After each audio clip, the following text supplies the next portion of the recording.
Life भी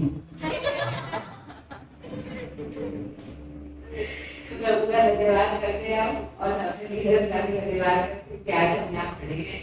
It's powerful impartation जो इन दिनों में आ रहा है, powerful impartation जो इन दिनों में आ रहा है। So praise God, praise God. Before we go into the word, I want to testify one thing कि इन दिनों में खास तौर से हम लोग जब फैमिली प्रेयर में बैठते हैं सरोवर में, तो It's in my heart that I should share it.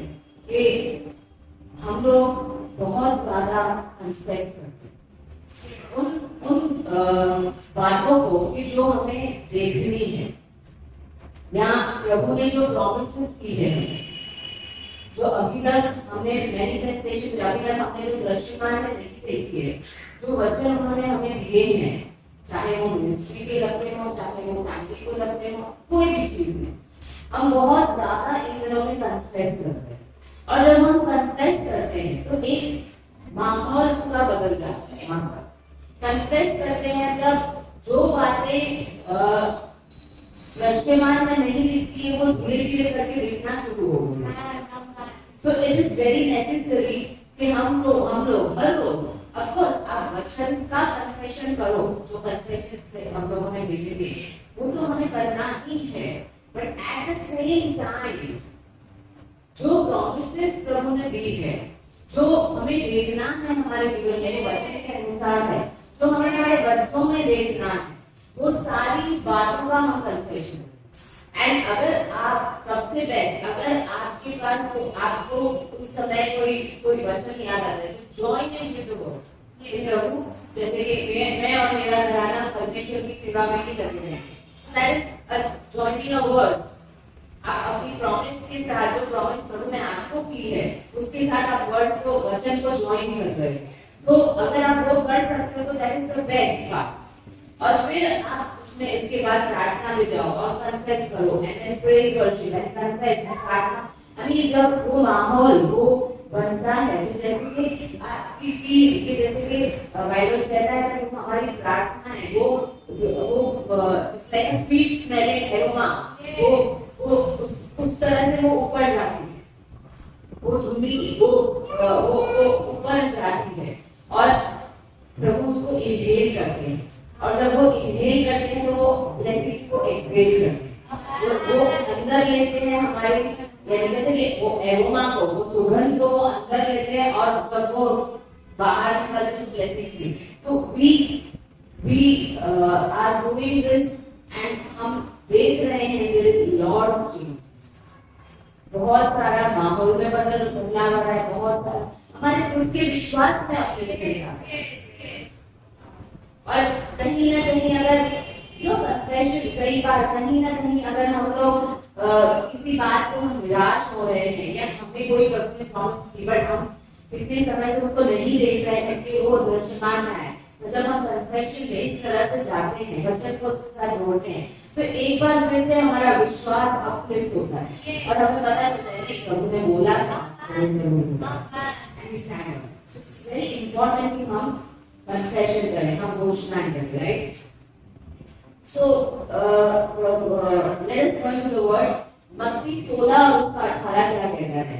Very base हमें क्रिश्चियनिटी का, चर्च का बेस है मत्ती 16 और 18। I think अभी सब लोगों को बाय हार्ट होगा। क्या हम बोल सकते हैं वो वर्ड हिंदी में? क्या कहता है? वर्ड को एवरीबॉडी टुगेदर क्या कहता है?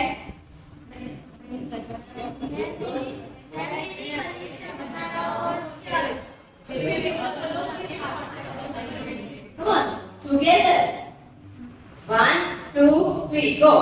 मैं मेरी कलीसिया बनाऊंगा जिसके विरोध अधरों के फाटक प्रबल नहीं करेंगे। मैं मेरी कलीसिया बनाऊंगा, वही लिखा है। क्या लिखा है? मैं तुझसे यह भी कहता हूँ कि तू पतरस है और इसी चट्टान पर मैं अपनी कलीसिया बनाऊंगा और अधलोक के फाटक उस पर प्रबल न होंगे।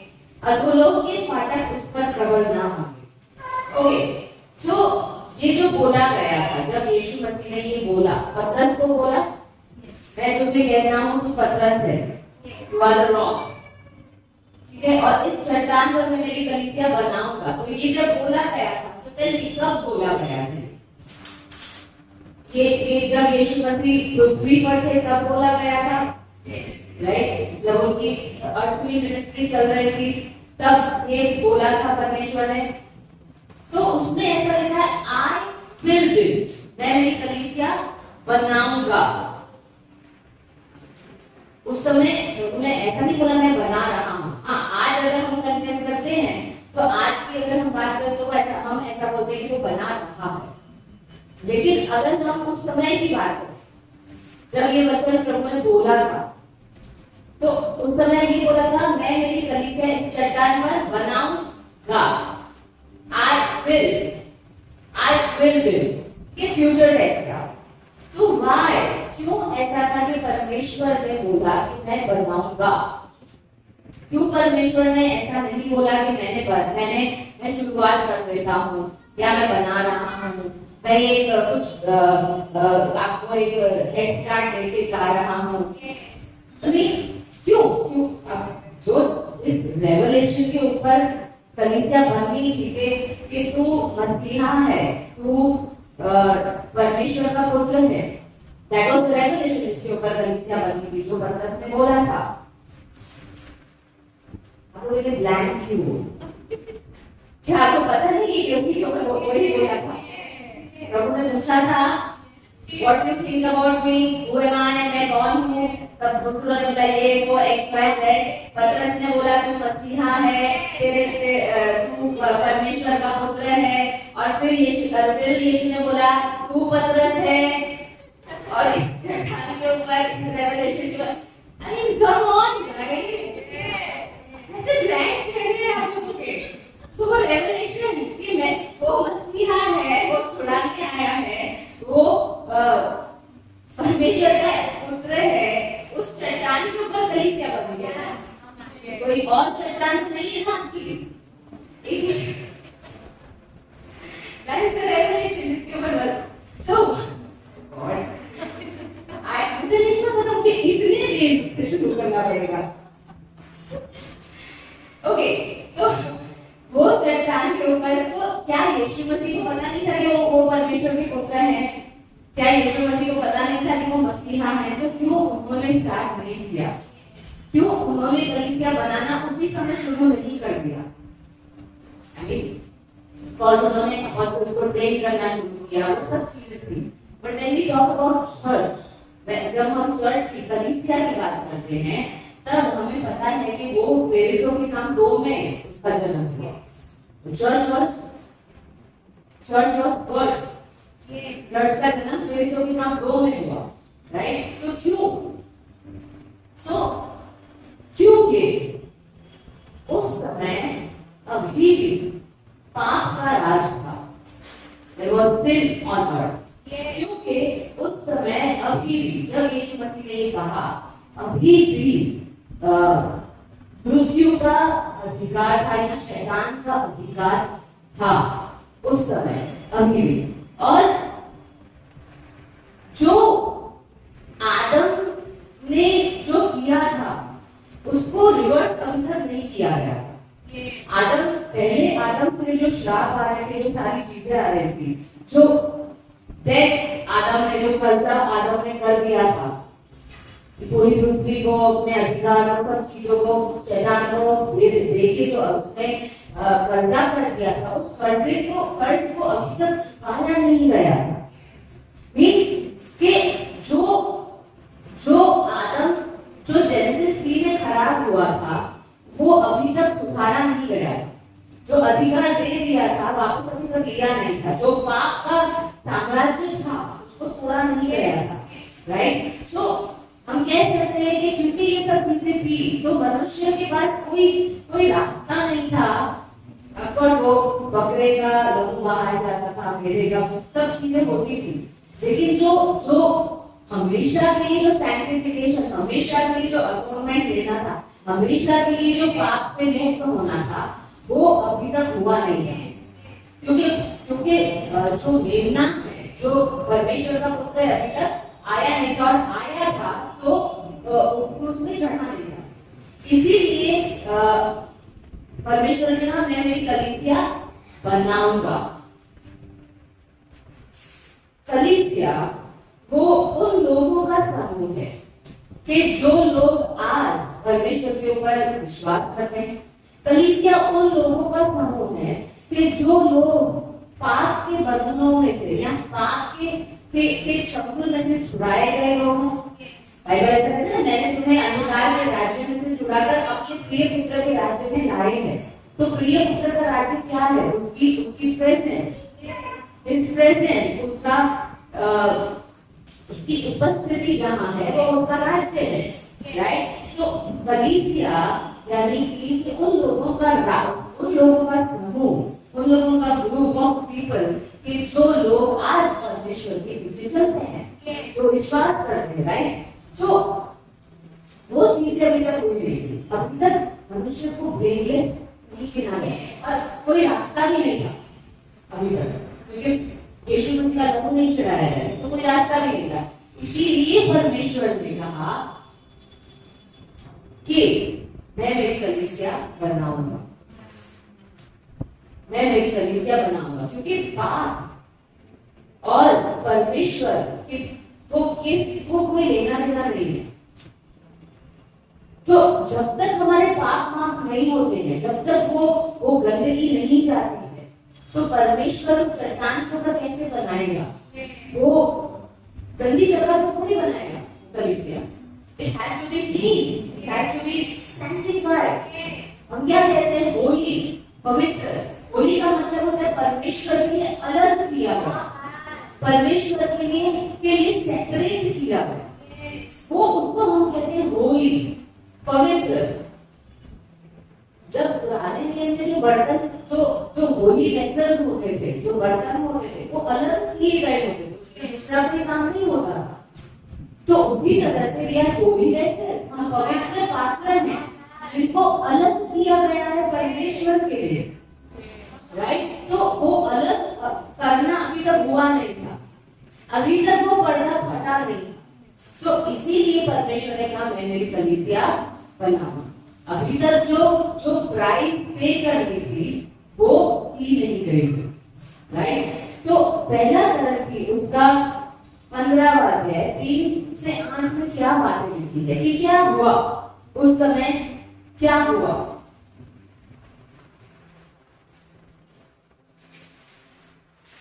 यीशु मसीह के क्रूस के आसपास की मैं बात कर रही हूँ, तब क्या हुआ। ओके, आप लोगों को टॉपिक पता है, church is preached by resurrected Christ. तो ऑफ कोर्स हम रेजरेक्शन की बात करेंगे, राइट, एंड चर्च की बात करेंगे। सो यस, फर्स्ट कोरिन्थियंस 15:3 से आगे हम पढ़ेंगे। मैंने यह बात जो मुझ तक पहुंची थी उसे सबसे मुख्य जानकर तुम तक भी पहुंचा दी कि पवित्र शास्त्र के अनुसार सबसे मुख्य जानिए, this is very important, priority वाली बात है। जो मुझ तक मैंने जानी है वो मैं आप लोगों को भी बता रहा हूँ। पौलुस ऐसा कह रहा है कोरिन्थियंस चर्च को, क्या बात है कि पवित्र शास्त्र के अनुसार मसीह हमारे पापों के लिए मरा, मसीह हमारे पापों के लिए मरा, नंबर 1, और गाड़ा गया, नंबर 2, तथा पवित्र शास्त्र के अनुसार तीसरे दिन जी भी उठा, तीसरे दिन जी उठा, नंबर 3, तब वह कैफा को और फिर 12 को दिखाई दिया, तब वह कैफा को और वो 12 को दिखाई दिया, यानी वो प्रकट हुआ, he came alive। यानी 4 बातें वहां पर लिखी है, वो मारा गया, वो गाड़ा गया, तीसरे दिन जी उठा और वो प्रकट हुआ। उसने अपने आप को लोगों के आगे प्रकट किया, दिखाया, राइट। सो 4 बातें हम यहाँ देखते हैं।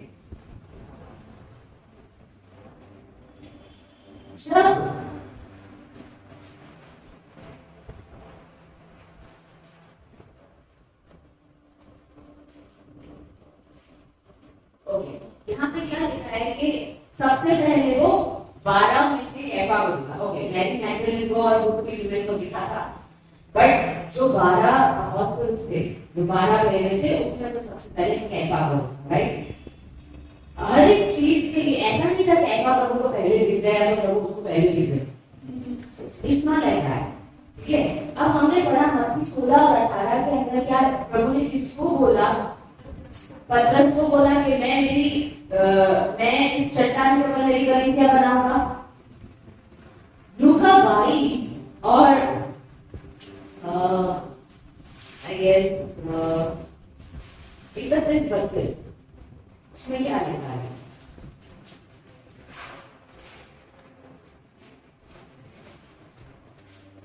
शमौन देख, शैतान ने तुम लोगों को गेहूं के समान फटकने के लिए आज्ञा मांग ली है, परंतु मैंने तेरे लिए प्रार्थना की है कि तेरा विश्वास चला ना जाए। मैंने तेरे लिए प्रार्थना की, तेरा विश्वास न चला जाए। और हम आगे देखते हैं कि उसने 3 बार प्रभु को नकार दिया। उसी एपिसोड में अगर हम 50 में जाएंगे, 54 के बाद उस वहां तक जाएंगे तो हम देखते हैं कि उस कैफा ने, पतरस ने 3 बार प्रभु का नकार दिया। ठीक है, सो यहाँ पर हम देखते हैं कि पतरस को बोला गया, ठीक है, कि इस चट्टान के ऊपर में मेरी गली। और आप अगर नोटिस करो तो हर जगह जो भी इंपॉर्टेंट इवेंट्स दिखे वहां पर पतरस को था। जैसे ट्रांसफिगरेशन का पतरस था, पानी पे चलना था पतरस था, लूका 5 के अंदर जब चमत्कार हुआ पतरस था, जॉन 21 के अंदर ग्रेट कैच हुआ जहां पर प्रभु दिखे और उन्होंने फिर से बोला कि दाएं और अपनी जाल डालो, और उन्होंने 153 बड़ी मछलियां पकड़ी, पतरस था। यानी हर जगह जो इंपॉर्टेंट इवेंट्स थे वहां पर पतरस था। यानी हम बोल सकते हैं कि पतरस के ऊपर मत्ती 16 और 18 के अंदर एक कॉलिंग डिक्लेयर की थी। एक कॉलिंग, एक उनकी बुलाहट डिक्लेयर की थी कि ये इस चट्टान के ऊपर मैंने you will be the founding father. हम बोल सकते हैं, उस समय बोला नहीं था लेकिन अभी हमें पता है, राइट? सो एक बुलाहट डिक्लेयर की गई। और हम देखते हैं कि लूका 22 के अंदर हम देखते हैं कि जब सताव आया या जब यीशु मसीह के ऊपर जब प्रॉब्लम यानी उनका सताव हो रहा था, तब पतरस जो था उसने प्रभु का नकार कर दिया, उसको डर लगा, राइट? सो कहीं ना कहीं पतरस डाउन हो गया होगा, पतरस अपसेट हो गया होगा। आगे लिखा भी है कि वो अपसेट हो गया, उसको वो दुखी हो गया कि मैंने प्रभु के साथ ऐसा, मैंने मेरे प्रभु के साथ ऐसा, राइट? लेकिन क्यों ऐसा हुआ? क्योंकि जैसा मैंने कहा, अभी तक यीशु मसीह उठाए गए यानी क्रूसिफिकेशन नहीं हुआ था, अभी तक वो जिलाए गए नहीं थे। तो जो वचन, जो बेस बनना चाहिए था वो बना नहीं था, जिसके ऊपर वो खड़े रह पाए। जो परमेश्वर की जो रेजरेक्शन की जो क्वालिटी थी, रेजरेक्शन की जो बात थी, वो अभी तक उनके आगे आई नहीं थी। वचन बेदारी हो गए तो आया था उनके आगे, लेकिन वचन जिया नहीं था, फिर से रेजरेक्ट नहीं हुआ था, राइट? तो उसकी वजह से जो ग्राउंड होना चाहिए जिसके ऊपर हम खड़े रह पाए वचन के ऊपर, वो अभी तक आया नहीं, वो स्टिल नॉट देयर। तो पतरस डामाडोल हो गए, राइट? लेकिन परमेश्वर को पता था कि इसके ऊपर क्या होगा। गॉड न्यू कि पतरस के ऊपर क्या कॉलिंग है, और प्रभु को ये भी पता था कि जो अभी तक पाप के ऊपर अभी तक वो अधिकार लिया नहीं गया था जब ये चीज हुई, अभी तक क्रूस पे चढ़ाया नहीं गया था जब पतरस गिरा, अभी तक वो बातें जो ग्राउंड आना चाहिए वचन का वो अभी तक आया नहीं था। तो दैट मीन्स कि परमेश्वर नहीं चाहते थे कि पतरस उसी अवस्था में गिल्ट में रहे और गिरा हुआ रहे और बैकस्लाइडर रहे और वो सारी चीजें। नो, प्रभु नहीं चाहते थे ऐसा। इसीलिए उठने के बाद सबसे पहले 12 में से वो पतरस हुए। The first was Peter, उसके सामने वो विमेन के बाद, तो उसको दे दे। God never forgets your calling. परमेश्वर आपकी बुलाहट जो उसने आपके ऊपर रखी है उसको नहीं भूलते हैं। The moment हम उसके पास फिर से आते हैं, the moment हम उस we catch that again, जब हम उसको फिर से पकड़ लेते हैं, जब हम उस रिपेंटेटिव मोड में आते हैं, जब हम उसको सरेंडर करते हैं, the moment we do that, और फिर से वो बातें रिलीज होती है जहाँ पे कहीं ना कहीं हम पीछे छूट गए थे, फिर से वो बातें रिलीज होती है, right? So this is why God, दूसरी बात, जो डिसाइपल्स थे उन्होंने यीशु मसीह को 3.5 साल जब वो पृथ्वी पर उनके साथ थे, सारे डिसाइपल्स 3.5 साल यीशु मसीह को चमत्कार करते हुए देखा था। उनको पता था कि वो लोग राह देख रहे थे कि एक मसीहा आएगा जो इजराइल के ऊपर राज करेगा, एक मसीहा आएगा जो राजा होगा। वो सारी बातें उनको पता थी पुराने नियम में, and they are waiting for that Messiah.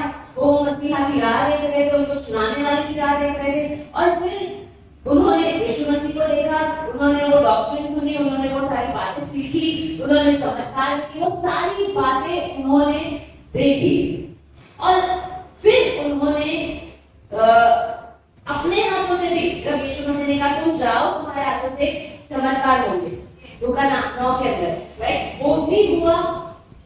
उन्होंने देखा कि इन्होंने अधिकार दिया तो ये भी हुआ। अरे वो सारी बातें हुई, लूका 10 के अंदर, सॉरी, तो वो सारी बातें हुई। फिर उन्होंने यीशु मसीह को मरते हुए देखा क्रूस के ऊपर, बहुत ही खराब तरीके से वो क्रूस पे चढ़ गए, बहुत ही खराब। उन्होंने यीशु मसीह को मरते हुए देखा, उन्होंने यीशु मसीह को का बरियल देखा, उनको जब गाड़ा गया, आप पढ़िएगा चारों जो गॉस्पेल है उसके अंदर आप एक एक करके अगर आप वो एपिसोड पढ़ेंगे क्रूसिफिक्शन वाला जहाँ पर वो क्रूस पे चढ़ाया, तो आपको पता चलेगा कि जो डिसाइपल्स थे और जो उनके साथ थे, विमेन थी, जो सारी महिलाएं थी, जो डिसाइपल्स थे, वो सारे उनके साथ थे जब यूसुफ अरिमथाई का यूसुफ और निकोदेमुस उनको बलि कर रहा था। तो जब वो थे वहां, तो उन्होंने पहले तो उनको चमत्कार करते हुए देखा, फिर उन्होंने उसको मरते हुए देखा, फिर उन्होंने उसको गाड़ा हुआ भी देखा, और वहां पे लिखा है कि उन्होंने देखा कि वहां पर पत्थर कबर के ऊपर रखा गया है। यानी कैसे बोल सकते हैं कि यहाँ पर किसका खत्म, वो एक माहौल उन्होंने देखा ना। उनको पता था कि यीशु मसीह ने बोला था कि मैं जी उठूंगा, तीसरे दिन मैं जी उठूंगा, ये बातें यीशु मसीह ने सिखाई थी, बट स्टिल उन्होंने वो मरते हुए, वो गाड़ा हुआ, वो सब देखा था उस पे चढ़ते हुए। So it was very important कि परमेश्वर उनको अपने आप को जो जी उठा है वो रिवील करे, वो प्रकट हो। यू अंडरस्टैंड कि उनका जो कन्विक्शन था वो कितना डाउन हो गया होगा जब उन्होंने अपने लीडर को मरा हुआ और अपने लीडर को गाड़ा हुआ देखा। उनका उस समय कन्विक्शन कितना डाउन हो गया होगा। लेकिन जब तीसरे दिन यीशु मसीह उठे, तब उन्होंने प्रकट किया अपने को। जब तक इट इज वेरी इंपॉर्टेंट कि हमारे आगे यीशु मसीह का रेवलेशन, उनका प्रगटीकरण, उनका प्रकाशन, जो उठे हुए यीशु मसीह है, वो हमारे सामने आए। वो बहुत जरूरी है।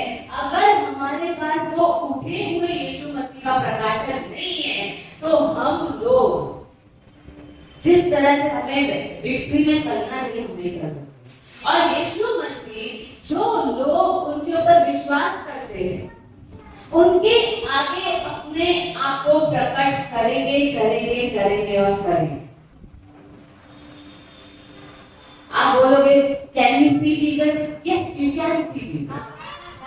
आप यीशु मसीह को देख सकते हो, आई एम नॉट टॉकिंग कि आप उसको फील कर सकते हो, आप उसको सुन सकते हो,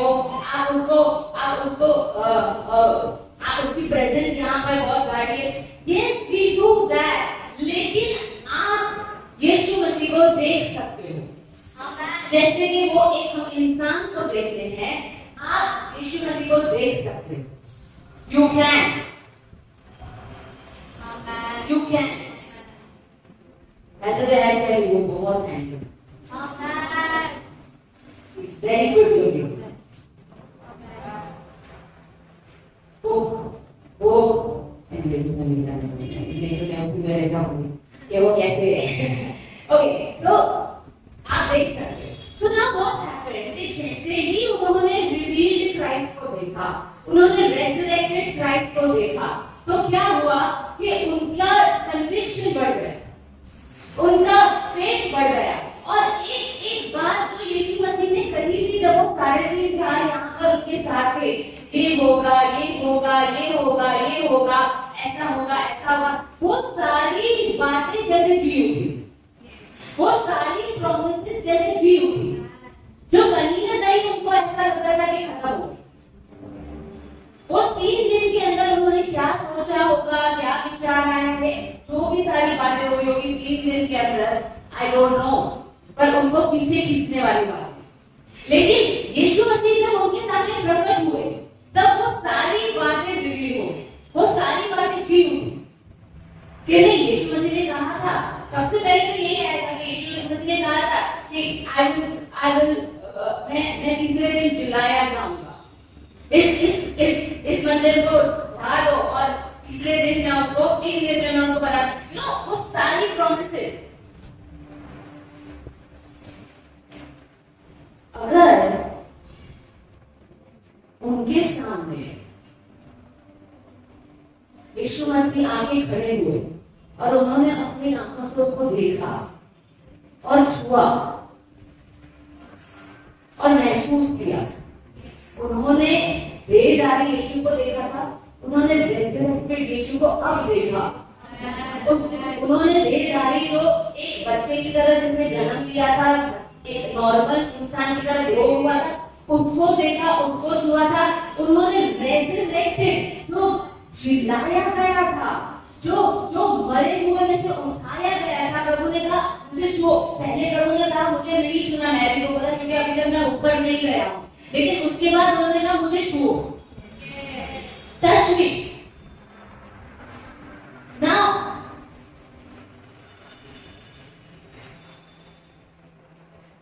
okay, I come back to this touch मी।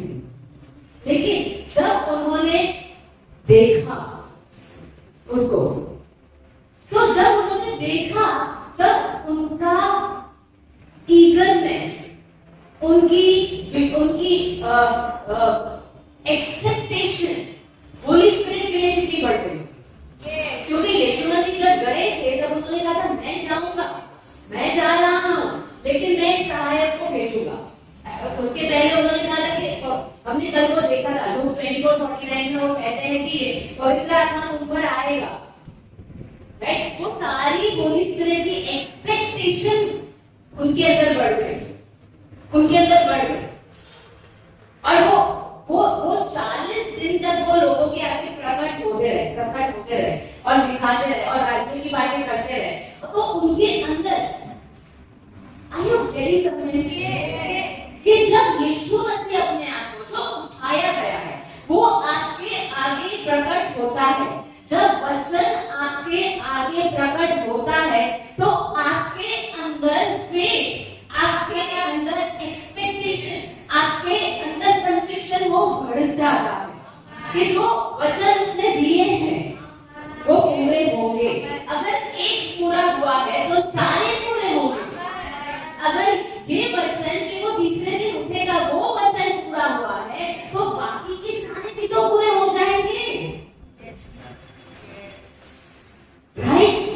तो हम वो देखते हैं कि हमारी उनकी एक्सपेक्टेशन बढ़ गई होली स्पिरिट के लिए ना।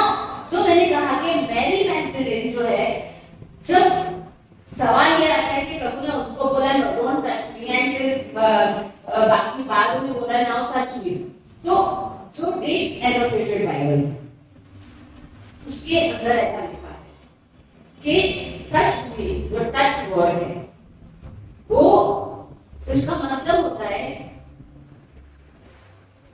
Clean, fold. क्लीन यानी जोर से पकड़ लेना, फोल्ड फोल्ड समझना, उसको पकड़ लेना है। क्लीन यानी कि झपड़ लेना है, जैसे कि हम किसी को चिपक जाते हैं उस तरीके से।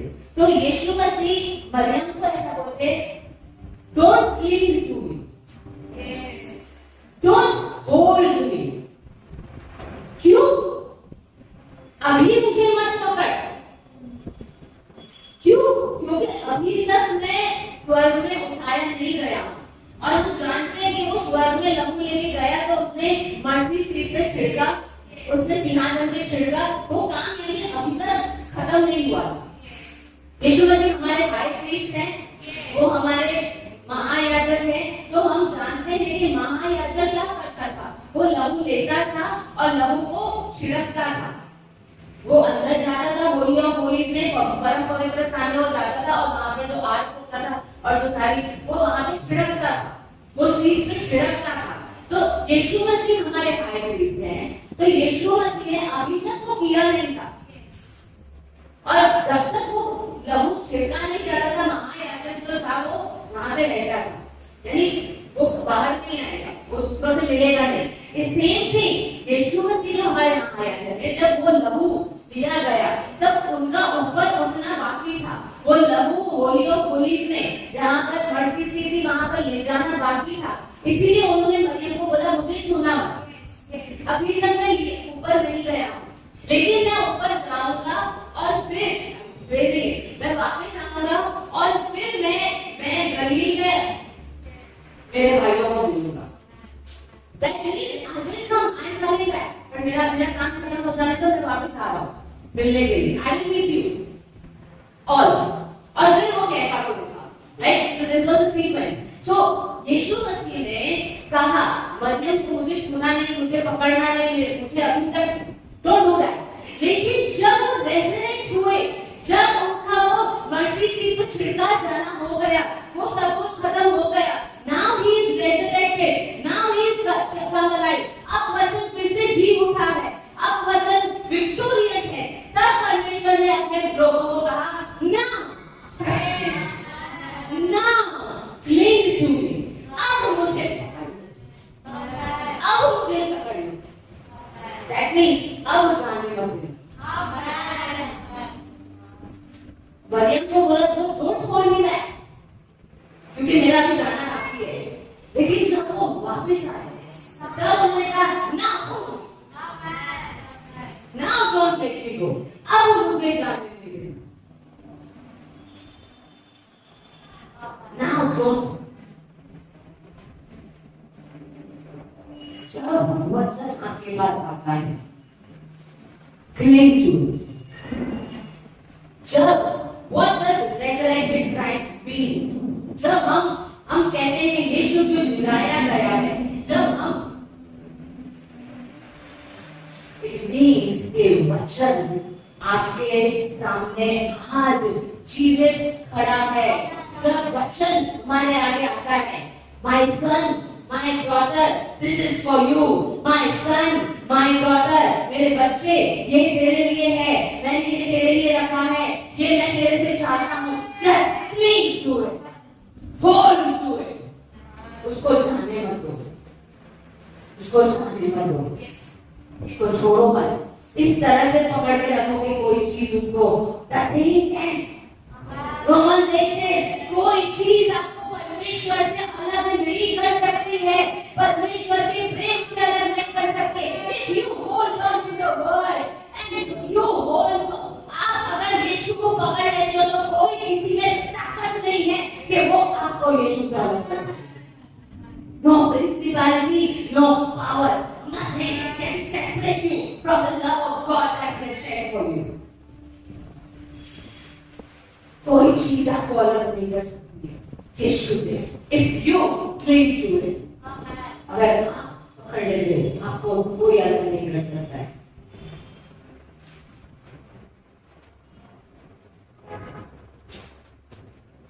बहुत जरूरी था कि यीशु मसीह प्रकट हो, क्योंकि जब तक वो प्रकट नहीं होते, जो लोग थे यीशु मसीह के जो लोग थे वो स्ट्रेंगल नहीं होते, जो कहीं ना कहीं वो अपसेट हो गए थे, वो उनको फिर से ताकत देने के लिए यीशु मसीह का उनके सामने प्रकट होना जरूरी था।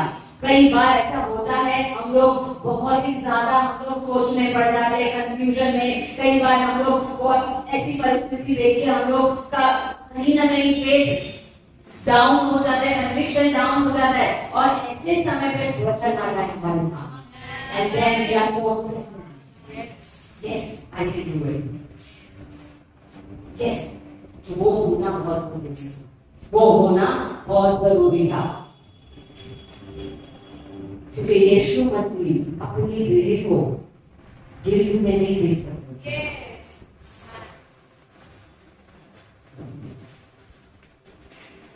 यीशु मसीह जब गाड़े गए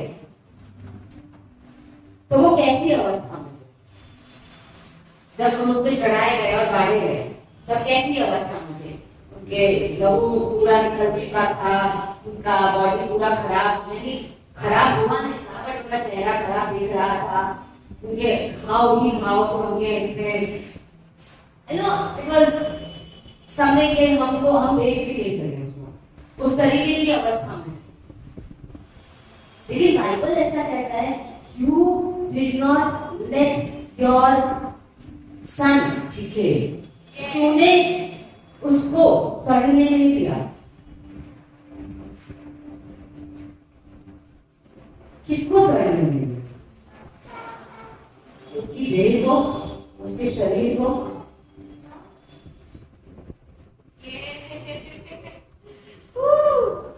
किसको उसने मरा हुए अवस्था में नहीं देख सका? उसकी देह को, उसके शरीर को। किसको परमेश्वर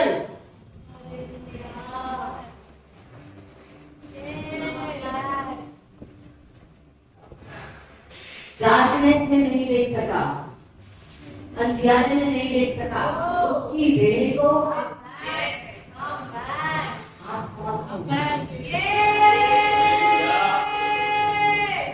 वो अपनी देह को ऐसे नहीं देख सकता है। He cannot see his body in darkness.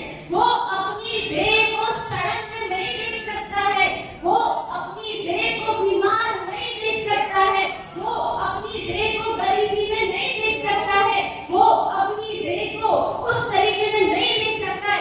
इसीलिए उसने तीसरे दिन उसको जिलाया, उसने उसको सड़ने नहीं दिया। He cannot see you like that. Yes. वो पतरस को नहीं देख सकता था ऐसे।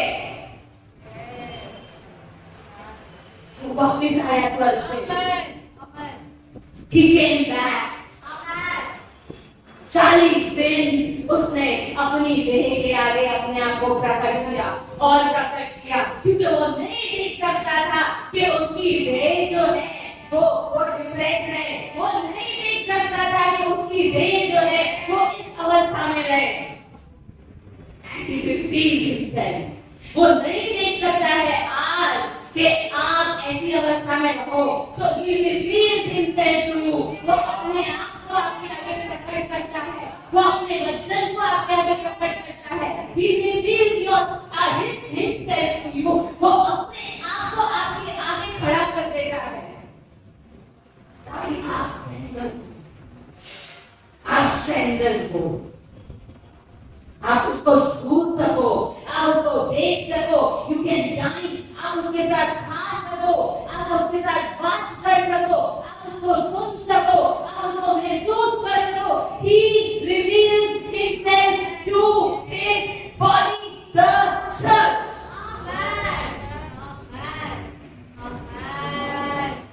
यीशु मसीह उस कलीसिया को बना रहा है जिसके सामने उसने अपने आप को प्रकट किया है। उस कलीसिया को यीशु मसीह बना रहा है। कैसा प्रकट किया है? चिल्लाया हुआ। कैसा प्रकट किया है? उठा हुआ, ताकि गाड़ा गया हुआ। If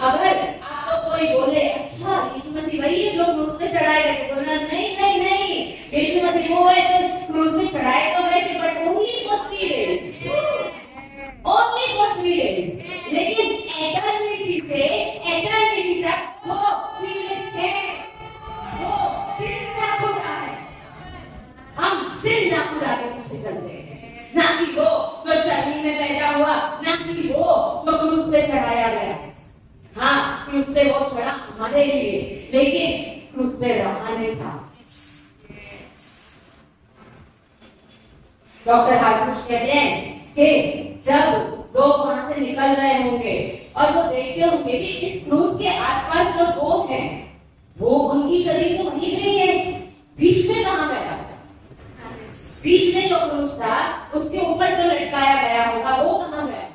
तो डॉक्टर हार्कुश बोलते हैं रीड द साइन बोर्ड। उसके ऊपर जो साइन बोर्ड है, किंग ऑफ ज्यूज, उसको पढ़ लो, आपको पता चलेगा वो कहां गया। वो अपने राज्य में आज बैठ चुका है, वो अपने राज्य में आज बैठ चुका है। He revealed himself to the disciples. Tell me, जब आप यीशु मसीह जो जिलाए गए, जब आप उसके बारे में सोचते हो, तो आपके दिमाग में क्या, जैसे वो तीसरे दिन उठे, क्या चीजें आती है आपके दिमाग में? Tell me, क्या आता है आपके दिमाग में? Come on. Come on, anyway, fast. जल्दी, come on. वो सेवियर था। Come on. Hey, come on. यहाँ पर it's like rapid fire. क्या आता है दिमाग में? King of Kings. Tribe of Lion of Judah. Tribe of Lion of Judah. He's alive. He's alive. Come on. जोर से faithful. Come on. क्या आता है? वो जिलाया गया। Promise keeper. Promise keeper. Come on, Pradeep, क्या आता है? वो जिलाया गया। Miracle worker. Come on. क्या आता है दिमाग में? Truth and light. Truth and light. Come on, fast. हमने उसको जब क्रूस में देखा तो कैसा देखा? काफी हमारे पाप हमने उठा लिए थे। हमने उसको क्रूस में देखा तो कैसा देखा? हारा हुआ। अगर हम सिर्फ क्रूस को देखते हैं, कैसा देखा? हारा हुआ। हमने उसको क्रूस में देखा, कैसा देखा? मरा हुआ। मर गए थे वो, अपने प्राण का त्याग किए थे। हमने उसको क्रूस में देखा, कैसा देखा? पूरी तरह से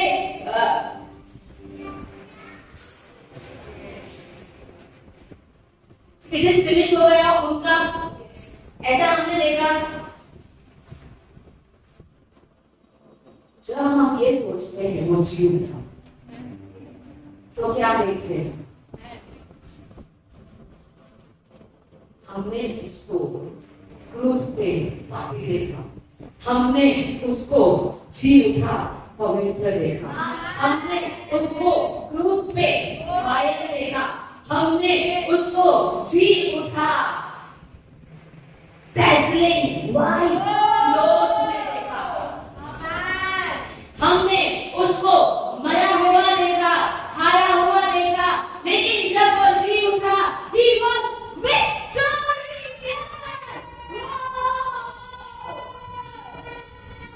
वो जीत चुका है। हालेलुया।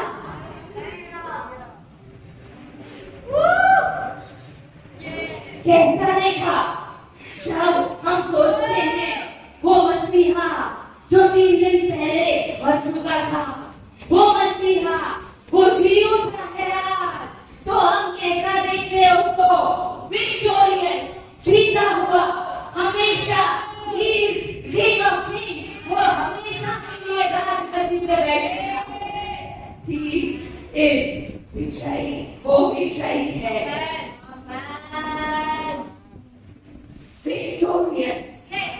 Victorious. तो जब डिसाइपल्स उसने उसको देखा, कैसा देखा, कैसा देखा, विक्टोरियस, विक्टोरियस।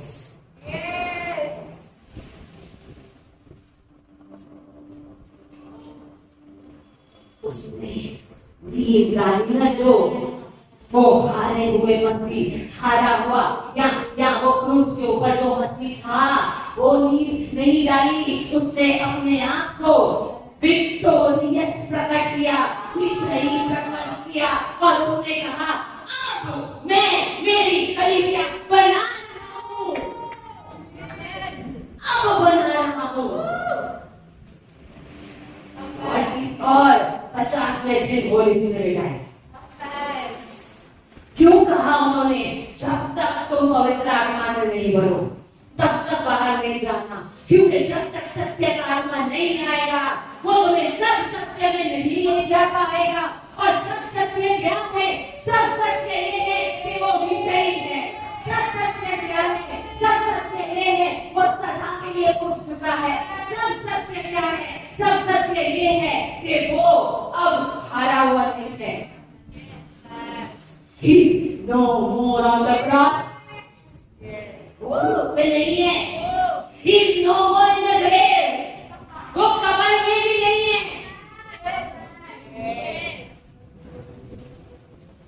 तो वो कब्र खाली है। क्यों खाली है? क्योंकि मसीहा उठ चुका है।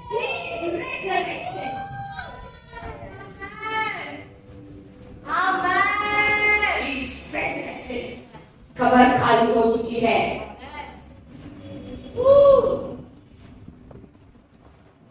क्या देखा जब पतरस और यूहन्ना दौड़ के गए? यूहन्ना खड़ा हो गया वहां पे, पतरस सीधे अंदर गया। क्या देखा उन्होंने? The tomb was empty. Where did the Lord go? He has risen. वो उठ चुका है। और एफिशिएंस 1:20-21 क्या कहता है? Come on, हम 19 से पढ़ेंगे। क्या कहता है? His power, oh Lord, hallelujah, hallelujah। वो क्या? He is risen। उसका क्या मतलब है? उसने मृत्यु को हरा दिया है। He is risen। उसका क्या मतलब है? उसने पाप को हरा दिया है। अब आपके ऊपर मृत्यु का कोई अधिकार नहीं है। अब पाप का आपके ऊपर कोई अधिकार नहीं है।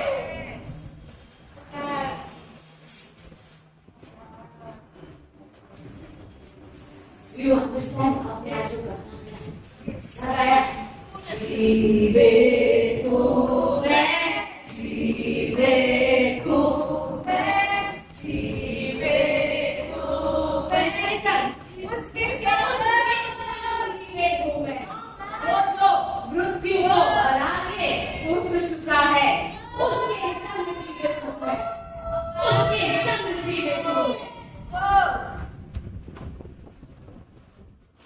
Galatians 2:20, we read that. Then we go to Ephesians 1.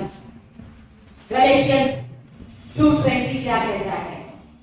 Oh, there is power. मैं मसीह के साथ क्रूस पर चढ़ाया, मैं मसीह के साथ क्रूस में चढ़ा गया। कैसे चढ़ाया गया? जैसे मसीह चढ़ाया गया था। कैसे?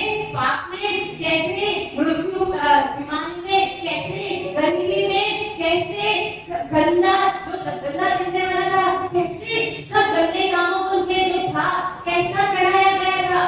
मसीह के साथ चढ़ाया गया था। जैसे मसीह चढ़ाया गया था। अब क्रूस पे कोई धर्मी को नहीं चढ़ाया जाता था। क्रूस पे जो पापी होता था उसको चढ़ाया जाता था। तो मैं जो पापी था क्रूस पे चढ़ाया गया हूँ। आगे, अब मैं जीवित नहीं रहा, अब मैं जीवित नहीं रहा। मैं जो आदम से आ रहा था वो जीवित नहीं रहा। मैं जो गंदा था वो जीवित नहीं रहा।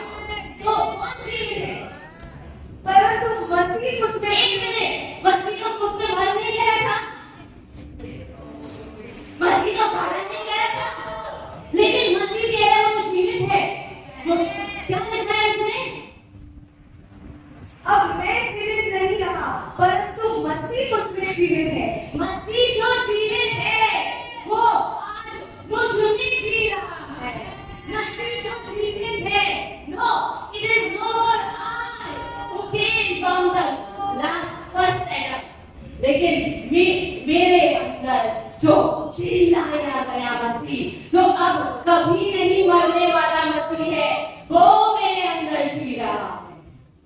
It is Christ who lives in me.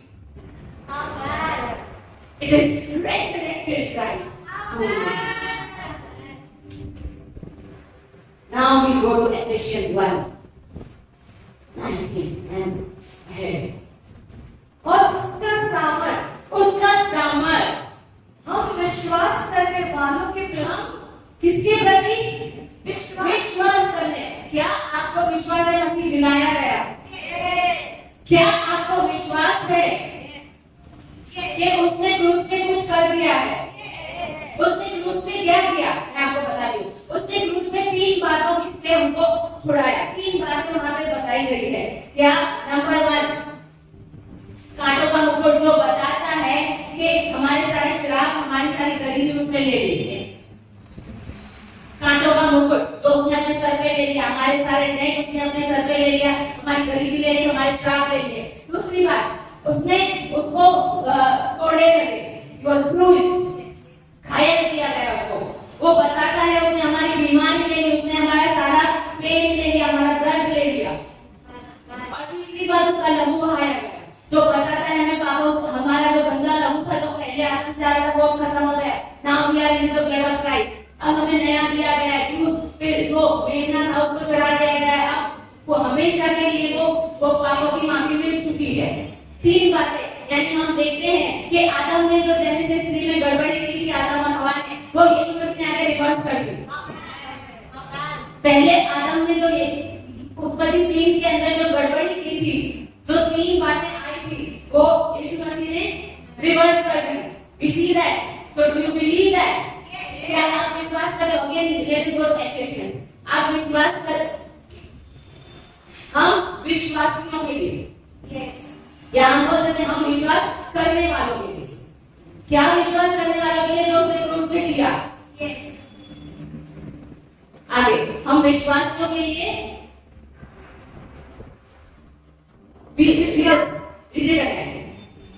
और उसका सामर्थ हम विश्वास करने वालों के प्रति कितना महान है। उसका सामर्थ, द पावर, वो हम विश्वास करने वालों के लिए कितना महान है, कितना बड़ा है, कितना खतरनाक है। उसका पावर, जो उसको विश्वास है उसके ऊपर। आगे ये सब उसकी उस शक्ति के कार्य के अनुसार है जिसे उसने मसीह में पूरा किया, जब उसको क्रूस पे चढ़ाया गया। राइट, वही लिखा है। जब उसने मरे हुओं में से जिलाकर, प्रदीप सेठ, हम जाएंगे बाद जिसे उसने मसीह में पूरा किया, जब उसने मरे हुओं में से जिलाकर अपनी दाहिनी ओर स्वर्गीय उठाए। मरे हुओं में से जिलाकर, उसने मरे हुओं में से जिलाकर उसको अपनी दाहिनी ओर, लास्ट में लिखा है बिठाया, लेकिन मैं पहले उसको रिप्लेस कर रही हूँ। उसने उसको जिलाया और अपनी दाहिनी ओर बिठाया। और बिठाया तब उसके तब क्या हुआ? What is written next? सब प्रकार की प्रधानताएं, अधिकार, सामर्थ और प्रभुता के तथा प्रत्येक नाम के ऊपर, जो न केवल इस युग में परंतु आने वाले युग में भी लिया जाएगा, बिठाया। जो कल नाम था, जो आज नाम है और जो आने वाले युग में नाम है। जो कल प्रिंसिपैलिटी थी, जो आज प्रिंसिपैलिटी है, जो आने वाली है। जो कल पावर से, अधिकार में, जो आज है, जो आज उन सब के ऊपर छिलाने गए यीशु को। वो गद्दी पे बिठाया और उसके पैरों तले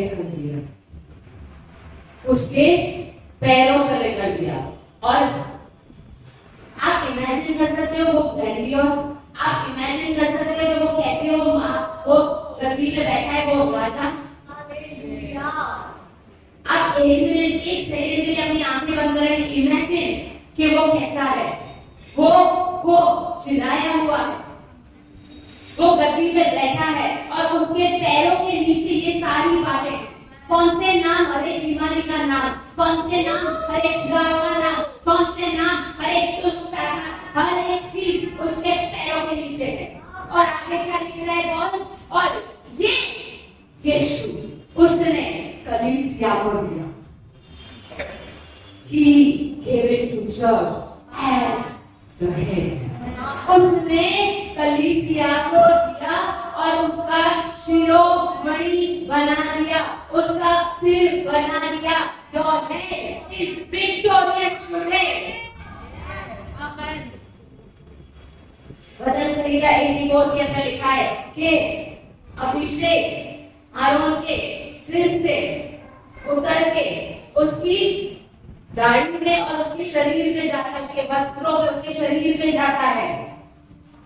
आपका सिर जिसका अभिषेक किया गया है, वो अभिषेक, वही तेल, वही सामर्थ, वही ताकत, वही विक्टोरियस, वही मेंटाल, वो अपने अब आपके शरीर पे, अपनी देह पे, उसकी देह यानी आपके ऊपर, कलीसिया के ऊपर आ रहा है। This is you. ये कलीसिया यीशु मसीह बना रहा है। This church is being built by resurrected Christ. और पौल कहता है जो विश्वास करने वाले हैं उनके लिए वो सामर्थ। Do you believe it? It is for you. अगर आप विश्वास करते हो तो वो आपके लिए है, वो आपके लिए है, वो आपके लिए है।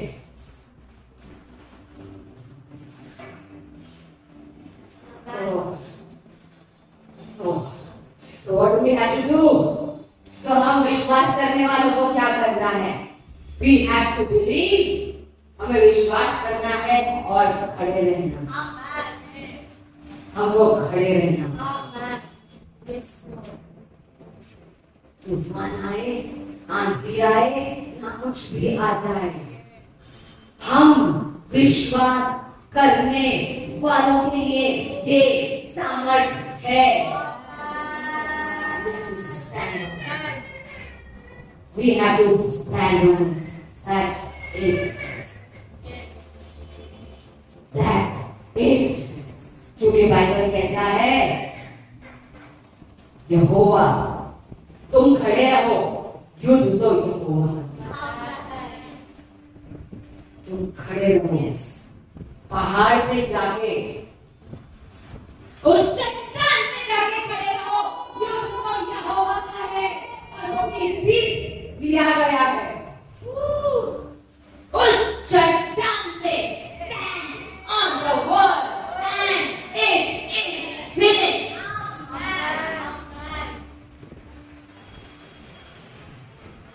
हमें क्या बिलीव करना है और हमें किस पे खड़ा रहना है। Now we go to 1 Corinthians 15 and I will read from TPT translation. आप अपनी लैंग्वेज में आप अपनी बाइबल खोलिए। I hope and I believe कि आप सभी के पास बाइबल है। बुक फॉर्म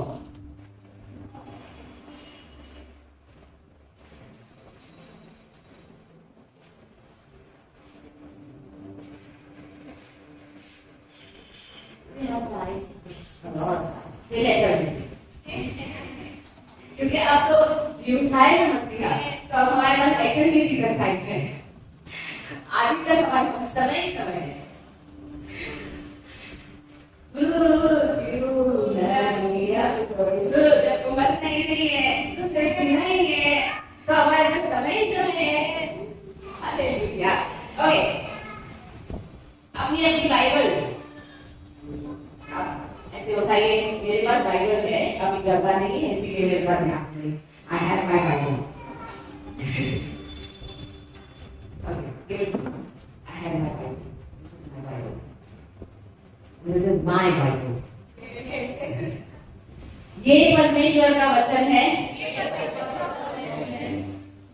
इस वचन पर मुझे पूरा विश्वास है, ऐसी कोई बात नहीं है जो इसमें लिखी है और मैं नहीं कर सकती हूँ, जो इसमें लिखी है और परिपूर्ण नहीं होगी। आई बिलीव, मैं विश्वास करती हूँ कि ये वचन मेरे लिए है और जब मैं इस पे खड़ी रहूंगी, हर एक वचन जो मेरे लिए है वो परिपूर्ण होगा। आमेन, हालेलुया। ओके, पहला Corinthy 15 उसका 42 से 50 आई विल रीड। हम हिंदी में उसको ट्रांसलेट करेंगे। But what it says, so also is the resurrection of the dead. That was wrong pronunciation. Anyways, yes.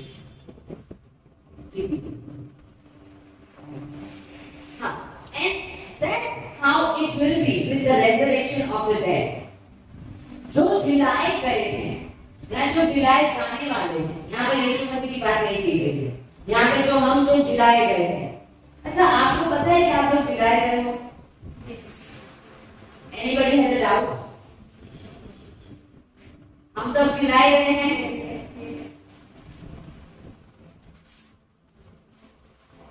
कोलोसियंस 2:12 कहता है कि जब हमने बपतिस्मा लिया तब हम तो पानी के नीचे हमारा पुराना मनुष्य मर गया और हम यीशु मसीह के साथ जिलाए गए।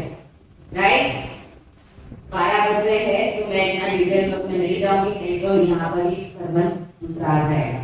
तो हम सब जिलाए गए हैं, राइट? हमारे लिए लिखा गया है। फिर से हम जाते हैं फर्स्ट Corinthians 15:42 में, and that's how it will be with the resurrection of the dead. जो हम जिलाए गए हैं उनके लिए ऐसा होगा। कैसा? The body is sown in decay, but will be raised in immortality. जो शरीर है वो सड़न में गाड़ा गया था, लेकिन जब वो उठा तो वो कैसा उठा? अविनाशी। जब वो उठा तब वो कैसा उठा? यानी जो बाइबल कहता है कि पहला पत्रस 1:23 आप अविनाशी बीज के द्वारा जन्मे हैं। यानी आप कैसे हो? आपका नया जन्म अविनाशी बीज से हुआ है। तो आप कैसे हो? अविनाशी। आप विनाश नहीं देखोगे। You will not see decay. You will not see decay. क्यों? क्या यीशु मसीह के शरीर ने विनाश देखा? जब वो गाड़ा गया, फिजिकल बॉडी उसने देखा? डीके देखा? नहीं देखा। तो आप कौन हो? उसका शरीर। तो आप देखोगे? नहीं देखोगे। ये उन लोगों के लिए जो जिलाए हैं। This is for you and me and all those people who believe. आगे, it is sown in humiliation but will be raised in glorification. जब यीशु मसीह को वो कोड़े लग रहे थे तब लोगों ने उनके ऊपर थूका था, तब लोगों ने उनके ऊपर उनकी खिल्ली उड़ाई थी, तब लोगों ने उनको थप्पड़ मारी थी, उनकी कोई गलती नहीं थी, तब लोगों ने उनका इंसल्ट किया था, बहुत कुछ उनके आगे किया था कि जिसकी वजह से उनकी बेइज्जती हो, उनको ह्यूमिलिएट किया गया था। But it was raised in glorification. जब आप जिलाए गए हो तो आपका जो शरीर, जो मनुष्यत्व, वो जो ह्यूमिलिएशन में जो गंदा था, जिलाया कौन जाता है? जो मर चुका है वो जिलाया गया है।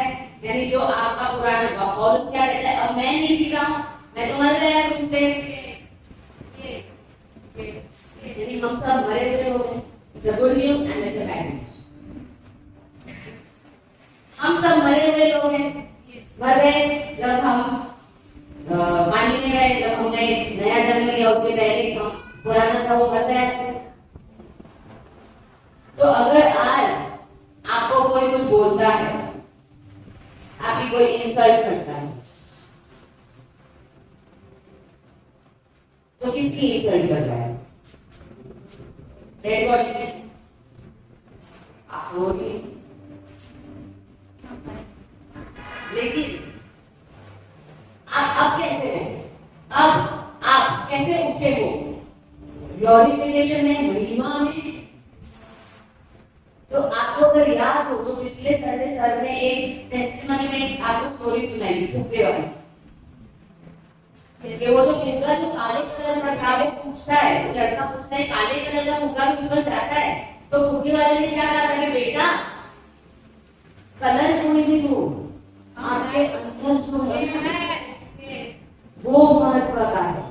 तो आपके ऊपर कोई भी कलर लगा दो, आपके अंदर जो है ना, जो उठ चुका है वो महत्व का है। You are raised in glory. आपको कोई कुछ भी बोले, डजंट मैटर, वो बातें आपको पीछे नहीं खींच सकती है फिर से, because you are raised in glory. You know you are raised in glory. आपको पता है कि आप परमेश्वर की प्रतिमा और स्वरूप में बदलते जा रहे हो।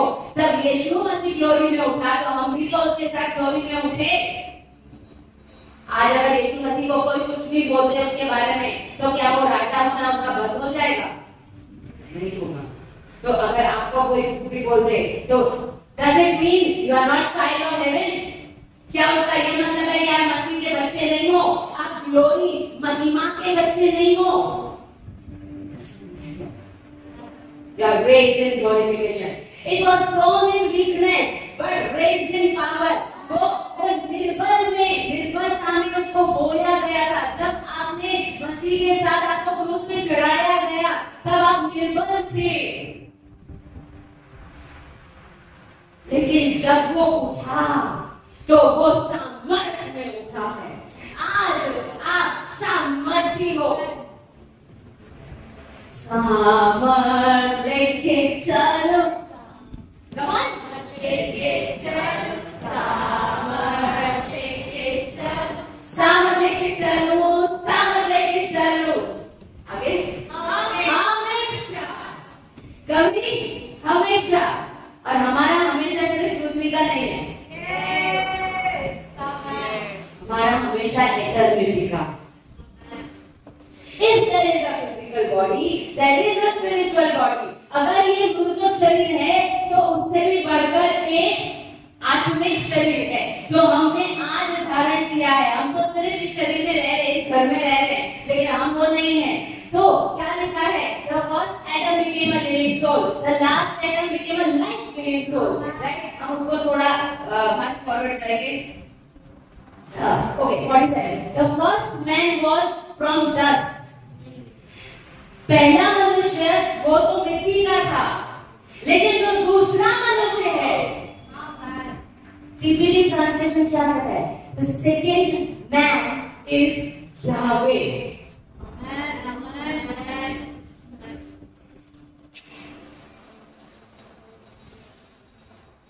तो वर्ड्स क्या है कि जैसे हम आईने में दिखते हैं, पहला मनुष्यत्व तो मिट्टी का था, लेकिन जो दूसरा मनुष्यत्व है वो है यावे। यानी जब आज आप दूसरे मनुष्यत्व के बीच हो, तब आप आईने में देखते हो तो आपको कौन दिखना चाहिए? यू आर द आप यावे का चेहरा हो, आप उसका प्रतिबिंब हो। इट इज यावे, द सेकंड मैन इज यावे। और भाई यीशु मसीह ऐसे कहते हैं, जिस सोर्स से मैं आया हूँ उसी सोर्स से तुम भी आए हो। We are of the same source, हम एक ही मूल के हैं। So the second man, we are of the source of the second man. हम किसके मूल के हैं? हम यावे के मूल के। तो हम कैसे हैं? अगर आम का पेड़ होगा, उसकी जड़ें आम की होगी, तो फल भी तो आम ही आएगा। So you are the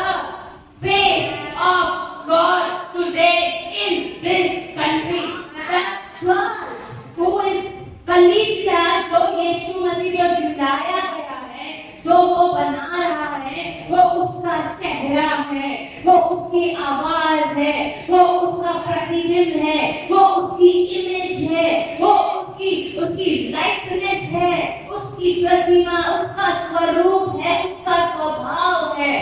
You are the Christ, you are the face of God today. Bible कहते हैं जब आप आईने में देखते हो, you see, the word is your mirror. जो पहला जो था वो, जो दूसरा है वो स्वर्ग के, इस realm of heaven, वो स्वर्ग के realm का, उसके वो वहां से आया हुआ है। You are of the realm of heaven. The first one was made from dust, as जो पहला मनुष्यत्व था, जो मिट्टी में से बनाया गया था, उसके साथी लोग कैसे थे? उसके पीछे चलने वाले लोग मिट्टी में से बनाए गए थे। वो लोग थे जो अपने आप को धूल और मिट्टी समझते थे, जो उस तरह से जीते थे। लेकिन जो दूसरा मनुष्यत्व है, the one sent from heaven, जो स्वर्ग से भेजा गया है, ये यीशु मसीह की बात हो रही। The one जो स्वर्ग से भेजा गया है has a race of heavenly people who are just like him. जो स्वर्ग से भेजा गया है यीशु मसीह, उसके पीछे चलने वाले लोग, उसके कुल के लोग कैसे हैं? उसके जैसे, उसके जैसे। अब आप यीशु मसीह को जैसा भी आप उसको समझते हो, आप एग्जैक्टली उसके जैसे। जो फर्क सिर्फ इतना ही है, उसको बनाया नहीं गया था और हमें बनाया गया। That is the only difference. Once we carried the likeness of man of dust. एक समय था जब हम लोग धूल में से जिसको बनाया गया था उसकी प्रतिमा में थे। But now, right now, अभी let us carry the likeness of man of heaven. आओ हम उसकी प्रतिमा में आज चले जिसको स्वर्ग से भेजा गया है। क्यों चले? क्योंकि हम तो ऐसे ही हैं। We are just like him. I can go on, but it is the last word I am reading. Now I tell you this. Oh, sorry, second last. Sorry, third last. Sorry. Now I tell you this, my brothers and sisters, मेरे भाइयों बहनों, मैं आपको ये बता रहा हूँ कि मांस और लहू को परमेश्वर के राज्य का वारिस नहीं हो सकता है, क्योंकि राज्य परमेश्वर का राज्य वो कभी खत्म नहीं हो सकता है, वो कभी सड़ नहीं सकता है। तो जो मांस और लहू के हैं, यानी कि जो लोग पुराने आदम से आए हुए हैं, वो नहीं उसको इनहेरिट कर सकते, उसका वारिस नहीं हो सकते। लेकिन ऐसे लोग जो चिल्लाए गए हैं, वो लोग उसके वारिस हो सकते हैं।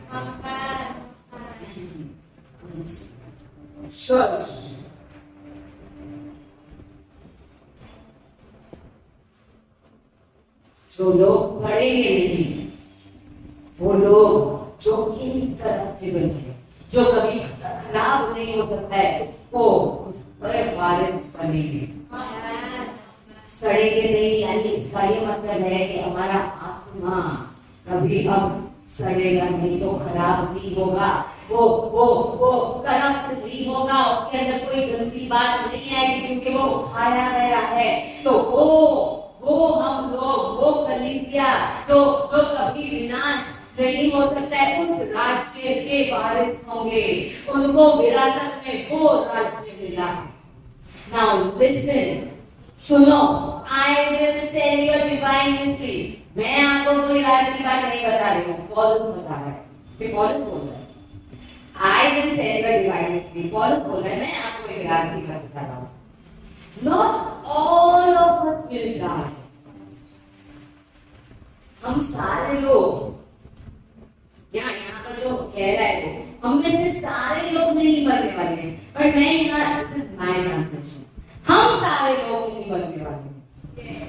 पौलुस कह रहा है हम में से सारे लोग नहीं बनने वाले हैं, पर मैं ऐसे कह रही हूँ हम सब लोग नहीं बनने वाले हैं। कोई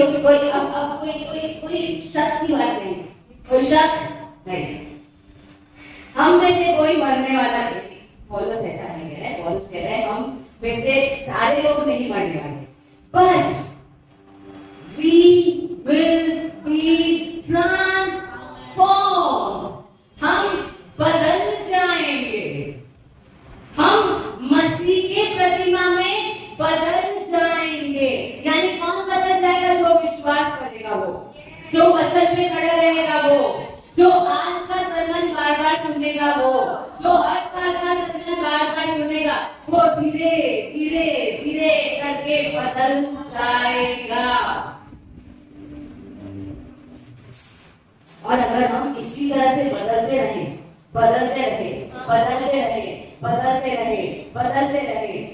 रहे, तो हम ट्रांसफॉर्म तो होंगे, उसके साथ हम ट्रांसफर हो जाएंगे।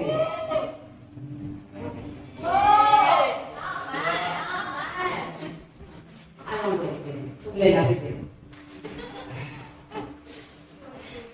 हम ऐसे के ऐसे एरिया कैसा का कैसा उठा लिया गया था, हम सीधा ट्रांसफर हो गया था, क्योंकि वो ट्रांसफॉर्म था। हम भी जब ट्रांसफॉर्म होने के पूरे हो जाएंगे, then we will be transferred and it is possible। अगर पुराने नियम में अनोख का ट्रांसफर हो सकता है, अगर पुराने नियम में एरिया का ट्रांसफर हो सकता है, तो हमारा भी हो सकता है, बट भी हमारा प्रमोशन होगा, ट्रांसफर के साथ प्रमोशन आएगा।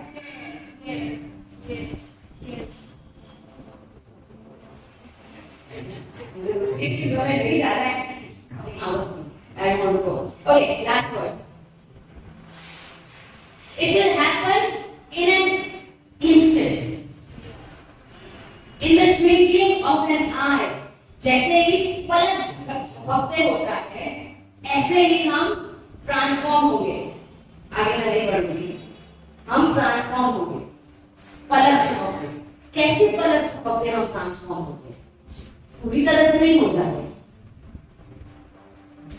पर यहाँ आपने विश्वास किया, यहाँ पे आप बीमार में से ट्रांसफॉर्म होके चंगे हो गए। यहाँ आपने विश्वास किया और यहाँ आप जो डिप्रेस थे वो ट्रांसफॉर्म होके स्ट्रेंथन हो गए। यहाँ आप वचन में खड़े रहे, यहाँ आपने विश्वास किया और जो मुरझाया हुआ चेहरा था, वो जॉय अनॉइंटिंग में फ्लो करने वाला चेहरा, you get transformed in the twinkling. जैसे पलक झपकते आप ट्रांसफॉर्म हो जाना।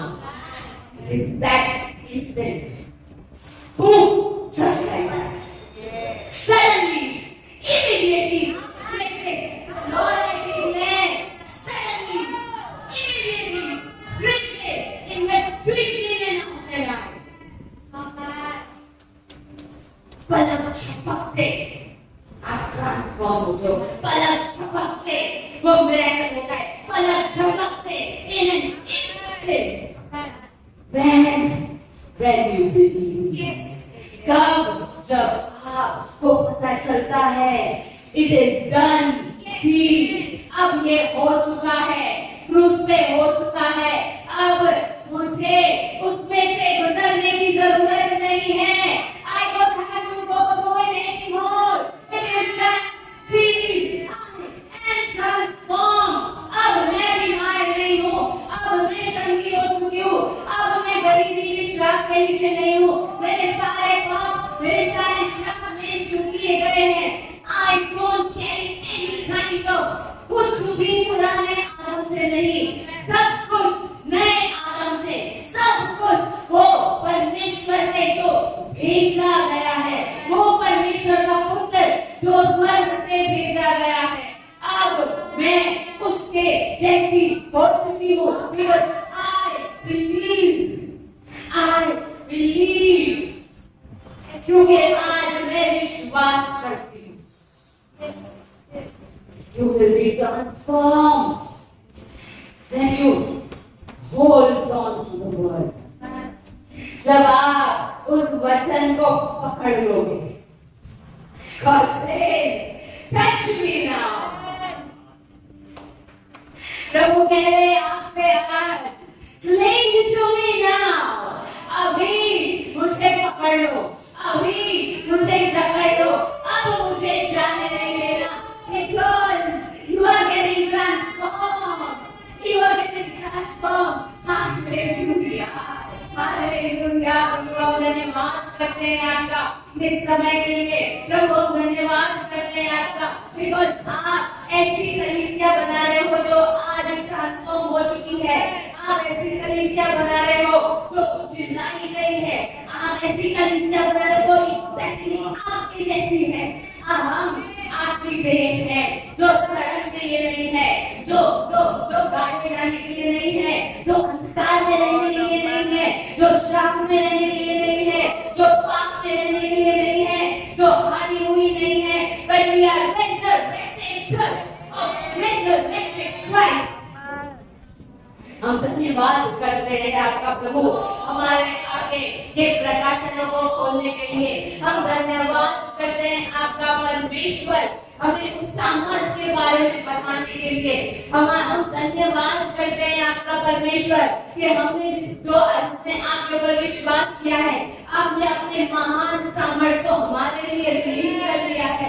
हम धन्यवाद करते हैं परमेश्वर कि जो आज आप पृथ्वी पे बैठे हो, आपने अपने आप को हमें दे दिया है एज आवर हेड, हमारा शिरोमणि आपने बना दिया है। परमेश्वर हम धन्यवाद करते हैं क्योंकि हम आपकी देह है। परमेश्वर हम धन्यवाद करते हैं, हम सामर्थ से भरे हुए हैं। पर God we thank you, परमेश्वर हम धन्यवाद करते हैं क्योंकि आज हम विजयी हैं। परमेश्वर हम धन्यवाद करते हैं क्योंकि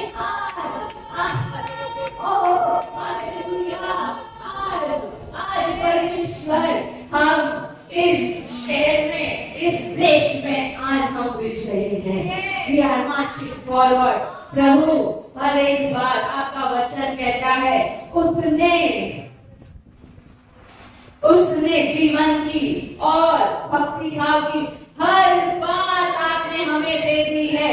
परमेश्वर हमारे जीवन के लिए हर एक भली बात आपने हमें दे दी है, आपने हमें दे दी है परमेश्वर।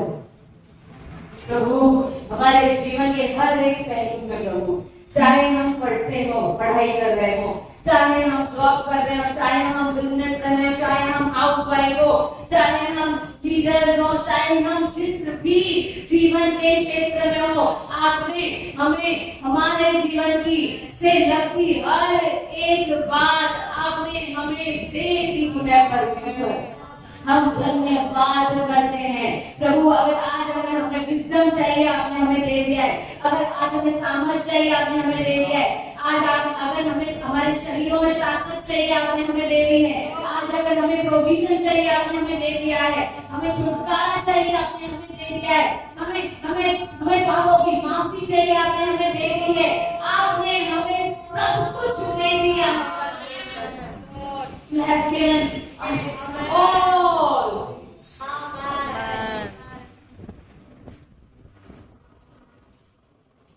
And we stand on the word.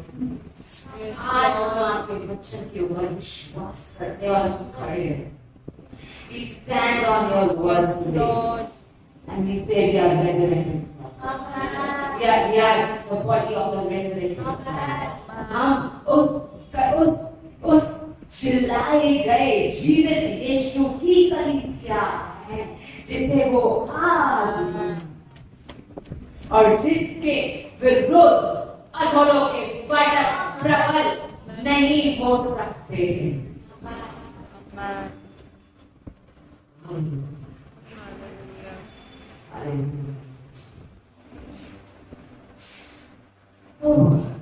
Give you all glory and honor. Powerful time. Powerful revelation.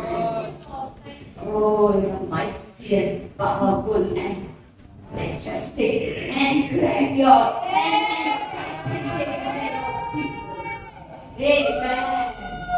Amen. Hallelujah. Hallelujah. Thank you very much.